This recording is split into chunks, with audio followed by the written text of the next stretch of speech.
이 한 주간도 주님의 은혜로 평안하고 안전하고 강건하시기를 축복합니다. 오늘 아침에는 이사야 39장을 묵상하도록 하겠습니다. 그때 발라딘의 아들 바벨론 왕 무로닥 발라딘이 히스기야가 병들었다가 나았다 함을 듣고 히스기야에게 글과 예물을 보낸지라.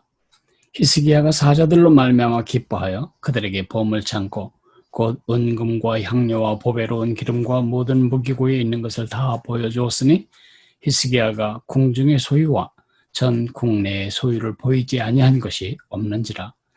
이에 선지자 이사야가 히스기야 왕에게 나와 묻되 그 사람들이 무슨 말을 하였으며 어디서 왕에게 왔나이까 하니 히스기야가 이르되 그들이 원방 곧 바벨론에서 내게 왔나이다 하니라. 이사야가 이르되 그들이 왕의 궁전에서 무엇을 보았나이까 하니 히스기야가 대답하되 그들이 내 궁전에 있는 것을 다 보았나이다. 내 창고에 있는 것으로 보이지 아니한 보물이 하나도 없나이다 하니라. 이사야가 히스기야에게 이르되 왕은 만군의 여호와의 말씀을 들으소서. 보라, 날이 이르리니 내 집에 있는 모든 소유와 내 조상들이 오늘까지 쌓아둔 것이 모두 바벨론으로 옮김받고 남을 것이 없으리라. 여호와의 말이니라. 또 내게서 태어날 자손 중에서 몇이 사로잡혀 바벨론 왕궁의 환관이 되리라 하셨나이다 하니 히스기야가 이사야에게 이르되 당신이 이른바 여호와의 말씀이 좋소이다 하고 또 이르되 내 생전에는 평안과 견고함이 있으리로다 하니라. 히스기야 왕은 평생 잊지 못할 하나님의 기적을 여러 번 경험하였습니다. 우리가 이미 알고 있는 것도 두 가지나 되죠. 37장에서 어떤 일이 있었지요? 절망적인 상황이었습니다. 18만 5천 명의 아시리아 대군이 예루살렘을 에워싸고 그들의 위협 그대로 성 안에 있는 사람이 굶주리고 목말라 자기 대변을 식사로 먹고 자기 소변을 음료수로 마셔야 하는 이런 답답한 지경이었지만 히스기야가 절박하게 기도할 때 하나님은 활 한 번 당기지 않고 칼 한 번 휘두르지 않고 부전성으로 18만 5천 명을 사체로 만드시는 기묘한 구원을 허락해 주셨습니다. 어제 본문인 이사야 38장은요. 히스기야가 이제 죽을 병에 들었습니다. 하나님이 내 삶을 정돈하고 이제 죽을 준비하라고 했을 때 이건 절망적인 상황입니다. 고칠 수 없는 병이죠. 그런데 히스기야는 벽을 향하여 앉아서 하나님 앞에 절절히 절박하게 기도합니다. 살려달라고. 그럴 때 하나님은 또 절묘한 구원을 주십니다. 15년을 더 살도록 그에게 수명을 연장시키시는 그런 은혜를 베풀어 주셨습니다. 39장은요. 기적의 이야기가 아닙니다. 37장 기적, 38장 기적이라면 39장은 경고입니다. 조심해라. 삶이 잘 풀릴 때, 삶이 잘 나갈 때 조심해라. 이사야 39장이 기록될 당시에 전 세계를 지배하는 가장 강력한 맹주는 아시리아였습니다. 바빌로니아는 그 아시리아가 지배하던 세계의 많은 속국 중에 그냥 바빌론 지역의 한 속국이었을 뿐입니다. 그런데 그 바벨론의 제후 무로닥 발라딘이 음흉한 계획을 세웁니다. 저 남쪽에 서남쪽에 있는 유다와 군사 동맹을 맺게 될 경우 중간에 낀 아시리아를 전복시킬 수 있는 그런 힘을 얻을 수 있을지 모른다. 그래서 히스기야 왕이 죽을 병에서 다시 살아났다는 것을 축하하는 축하 메시지와 함께 선물과 함께 사신들을 보내게 됩니다. 이것은 사실은 위문을 빙자한 정치적 동맹을 위한 것인데 과연 유다라는 나라가 이렇게 아시리아에 의해서 쑥대밭이 되었는데 정치적인 동맹을 맺을 가치가 있는지, 또 그 지도자는 그런 의지가 있는지를 떠보려고 사신을 보낸 것입니다. 멀리 바벨론에서 사신이 왔다. 선물을 들고 왕의 친서를 들고 왔다. 히스기야는 몹시 흥분합니다. 왜요? 내 힘으로 이겨낸 이 싸움. 아시리아 황제가 결국 나 때문에 퇴각할 뿐만 아니라 망신당할 뿐만 아니라 가서 아들들에게 살해당함으로 그 인생을 비참하게 끝낸 그 수치스러운 역사를 만들어낸 주인공이 바로 난데, 이때야말로 내 능력을 보여줄 때다. 내 소문이 어느새 거기까지 갔지? 이 바벨론에 나를 과시하고 당 대 당, 국가 대 국가의 동등한 동맹으로 혈맹을 맺음으로써 아시리아 제국의 횡포를 막을 생각을 한 것입니다. 목적은 하나입니다. 넌 진짜 사람 제대로 봤다. 제대로 된 파트너에게 찾아온 거다. 내가 얼마나 알부자인지 보여주마. 그래서 히스기야는 모든 국고를 다 열어서 유다에 있는 모든 무기고 보물창고 다 열어서 보여줍니다.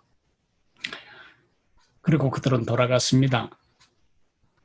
선지자 이사야가 히스기야 왕 앞에 떡더름한 표정으로 나타나서 묻습니다. 그들은 누구고 왜 왔습니까? 그들은 바벨론에서 왔고 우리와 동맹하기 위해서 왔습니다.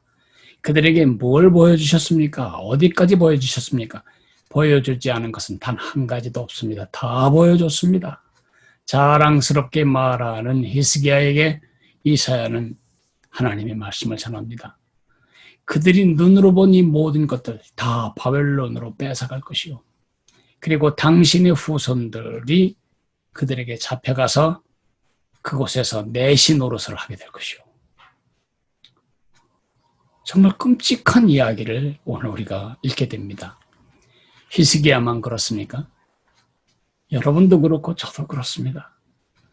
너나 할 것 없이 우리는 같은 유혹을 받게 됩니다. 일이 잘 될 때, 계획이 성취될 때, 남들이 나보고 성공했다고 말할 때 우리는 은근히 내가 이런 존재라는 것을, 내가 승리했다는 것을, 내 노력이 열매를 맺었다는 것을 은근히 과시하고 싶어 합니다. 왜 이게 어리석죠? 왜 이것이 위험하죠? 세 가지 이유 때문입니다. 히스기야에서 그 세 가지 이유를 발견합니다. 첫째로는 주제를 잊어버린 것이기 때문에 위험하고 그리고 어리석은 것입니다.